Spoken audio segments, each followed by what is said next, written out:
I see this as something where you're just feeding into his objections or his potential objections. Dude, this guy has been saying, oh, I've been wanting to make a change for 2 years, but the reason why I haven't is because I've been tied down to a contract and I've had to work in the US for X amount of time. At the end of the day, dude, this is online stuff. Yeah, I didn't bring it up. Mexico, Canada, United States, dude, you can do social media. So what this guy's doing is he's rationalizing his objection, and the reason why he hasn't taken action, he's tying that down to the fact that he's been on a contract. Dude, that's BS. Yeah. And like, you have to not only hear what these people are saying, but understand what they mean. This is an objection. It's like, yeah, man, I could have had success with this, and I know I can go out and do it on my own. Like, I see this as I can do it on my own objection in a sense, or like, I don't have to commit to this now because, etc. But this guy's rationalizing in his mind why he didn't take action over the past 2 years when he could have, right? So in my eyes, I would be like, I would just like confront that. I would ask questions that are like almost like backhanded comments. You just have a little bit of finesse to it. And I'm going to listen to this and tell you what maybe I would say in this scenario. But yeah, like this dude is just rationalizing his objection. You're just believing him. You know what I mean? Like you're not hearing what he's meaning. So let's see.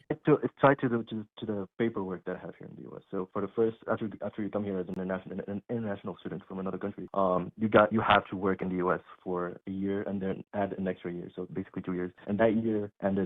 The second year for me ended in early February. Oh, so this month? Oh, sick, dude. I love that. Dude, I'm glad to hear that, you don't have to work in the US anymore. With that being said, man, this is online work. So I'm curious, dude. You can do this from anywhere in the world. What held you back from starting for the past 2 years? What really was it? Like, dude, just completely ignore the fact that he said he has to stay in the US because he knows when you ask that question, he'd be like, oh, shoot. Because it's just giving him higher level of awareness because he's for 2 years been rationalizing to himself that he hasn't started because he's been stuck in the States due to a contract, bro.